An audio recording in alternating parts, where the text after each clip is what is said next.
I only needed a minute to ruin my iPhone X, and you probably ruined yours too. I was able to get my hands on an iPhone X a lot sooner than I expected after I faced the harsh reality of not being able to pre-order one for launch day delivery.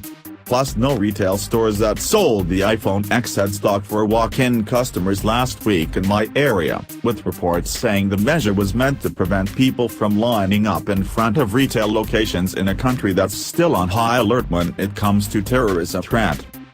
In the days that followed, I quickly discovered that you could buy an iPhone with in-store pickup in France as long as you did it early in the morning. And that's how, just a few days after the iPhone X launched in first-round markets around the world, I got mine. But I only needed a minute to ruin my iPhone X, and I think you probably did it too. Starting with the fact that Face ID is fantastic, which is something I wasn't able to test in Apple's store. I'm already acutely aware of how quickly the iPhone X experience can be ruined. One accidental drop may be enough to crack the display, and if you're unlucky, you may end up with screen cracks so terrible that they'll mess with the phone's functionality. The TrueDepth camera and sensor array that powers Face ID is placed under the protective glass panel, meaning that cracks may render it useless. The back panel of the phone is also made of glass so that you can recharge the phone wirelessly, and I guess you've already figured out how I ruined the phone by now. It all started with this beautiful glass sandwich design that's a pleasure to hold.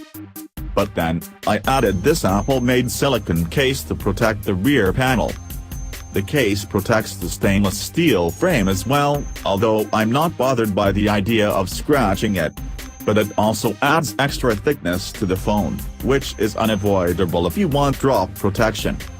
Then I realized that while the case will absorb some shocks, I also needed to guard that display against cracks, so I applied a glass screen protector on top of the phone's display. I got the cheapest one I could find to have some temporary protection while I looked for a good long-term solution. Yuck. Yes, this screen protector is not even cut right, and I'm misaligned by a few millimeters. At this point, realigning it isn't even worth the trouble as I'll replace with something better soon. But the overall end result is an iPhone X that feels a lot bulkier than it's supposed to be. It also occupies more space in my pocket, and that can be uncomfortable. It doesn't feel as good to hold, and the case makes the iPhone X feels like a giant compared to the iPhone 6s it replaced. As much as I'd like to use the iPhone X without cases or screen protectors, I'm definitely not going to risk smashing the phone with one short drop. Like me, many other people use protective gear that sadly ruins the overall appearance of the phone. I'm definitely looking for slimmer cases and screen protectors, but I'll never get to really enjoy the iPhone X's gorgeous design and materials the way they should be enjoyed. Subscribe and turn on notifications to stay updated with new uploads. If you like this video, please hit the blue like button. What's your opinion on this video? Comment below.